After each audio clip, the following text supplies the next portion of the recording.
नमस्कार, India 24/7 live TV में आप सभी का स्वागत है। मोदी अडानी पर राहुल गांधी के प्रहार से आखिर बीजेपी इतनी डिफेंसिव क्यों हो गई? आपको याद होगा, राहुल गांधी ने अपनी भारत जोड़ी यात्रा के दौरान एक बात बार बार कहा करते थे कि वो पुराना राहुल अब मर चुका है। हालांकि उनके इस बात पर भारतीय जनता पार्टी के लोग मजाक बनाते थे, लेकिन लोकसभा में राष्ट्रपति के अभिभाषण पर धन्यवाद प्रस्ताव पर चर्चा के दौरान राहुल गांधी ने जिस तरह से सत्ता पक्ष के खिलाफ आरोपों की झड़ी लगाई और उनके आरोपों से बीजेपी के सदस्य जिस तरह से तिलमिला रहे थे, वो उनके बदले रूप की तस्दीक तो कर ही रही थी। दिलचस्प ये था कि उनके आरोपों की जद में केवल दो ही शख्स थे, एक पीएम मोदी और दूसरे थे गौतम अडानी। राहुल के हमलों से सत्तारूढ़ भारतीय जनता पार्टी सहमी और बैकफुट पर दिखी। उनकी रणनीति छितराई नजर आई। दरअसल जब आप सत्ता पक्ष के सदस्यों की बॉडी लैंग्वेज देखेंगे तो आप समझ जाएंगे कि राहुल के आरोपों ने उन्हें हिला कर रख दिया है। अपने भाषण के दौरान राहुल ने जो साबित करना चाहते थे, उसमें वो बहुत हद तक सफल भी रहे। राहुल ने सदन में तथ्यों की बातें रखी और उसे कोरिलेट कर सीधे पीएम मोदी को घेर दिया। और खास बात यह भी रही कि अपने भाषण के दौरान राहुल लोगों से कनेक्ट भी कर पा रहे थे। ऐसा पहली बार हुआ था जब कांग्रेस के आक्रामक हमले से सत्ता पक्ष का विश्वास डिगा दिख रहा था। राहुल ने अपने भाषण के दौरान तथ्यों के साथ हमले बोले। अगर आप बॉडी लैंग्वेज की बात करें तो आप उससे समझ सकते हैं कि कौन किस पर हावी हो रहा था।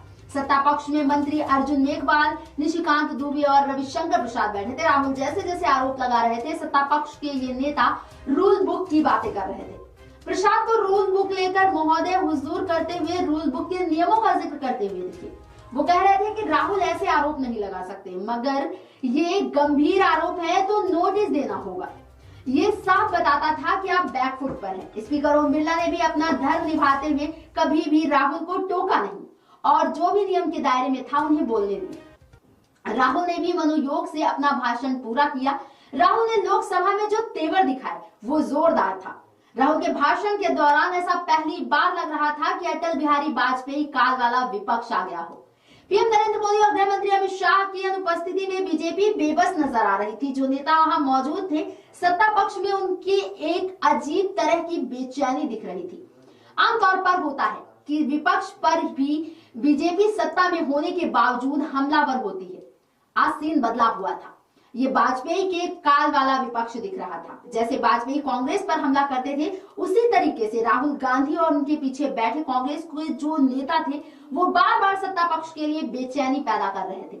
राहुल के भाषण में एक बात तो साबित हुई कि बीजेपी की रणनीति सदन में कमजोर दिखी। ना तो बीजेपी की रणनीति आक्रामक थी और ना ही उनकी दलील। आमतौर पर बीजेपी ही विपक्षी दलों पर हमलावर रहती है।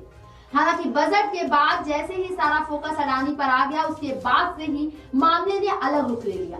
सबसे बड़ा सवाल तो ये है कि अगर अडानी ने कुछ गलत नहीं किया या फिर सरकार ने एयरपोर्ट के ठेके देने में कोई गलती नहीं की, तो सरकार ये बातें खुलकर क्यों नहीं कह रही है?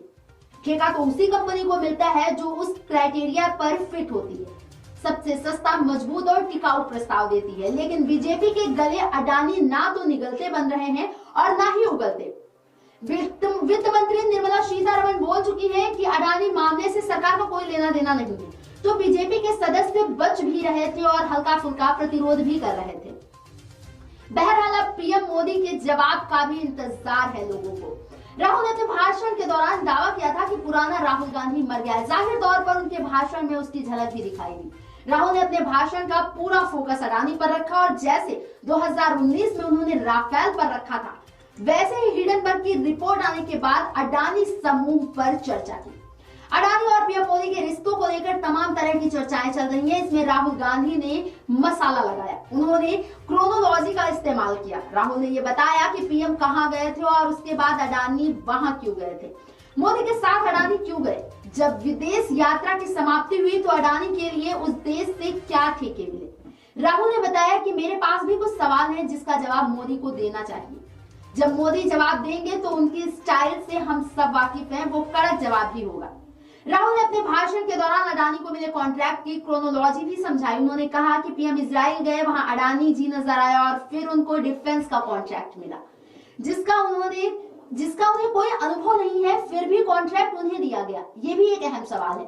फिर राहुल ने एयरपोर्ट मैनेजमेंट का जिक्र किया और कहा कि इस कंपनी के पास कभी एयरपोर्ट मैनेजमेंट का अनुभव था ही नहीं। राहुल में आज उस नेता की छवि दिखी जो भाषण में कनेक्ट कर पा रहे थे। उन्होंने कहा कि जो उनके सारे सवाल थे वो नहीं पूछ रहे हैं, बल्कि यात्रा के दौरान युवाओं ने उनसे जो सवाल पूछे हैं वो पूछ रहे हैं। राहुल ने कहा कि पीएम बांग्लादेश गए, उनकी यात्रा में पावर डील हुई। कुछ दिनों बाद अडानी को 1500 मेगावाट पावर डील मिल गई। यहाँ एक बात आपको बता दूं कि अडानी का पावर प्रोजेक्ट झारखंड के गोड्डा जिले में बनकर तैयार हो गया है। ये दुबे का संसदीय इलाका भी है। उन्होंने कहा कि बजट अडानी को ध्यान में रखकर बनाया गया। हालांकि राहुल गांधी की दादी, पिताजी या फिर नाना जवाहरलाल नेहरू के समय में भी उन पर किसी खास कारोबारी को बजट का पेपर दिखाकर पेश करने के आरोप लगते रहे।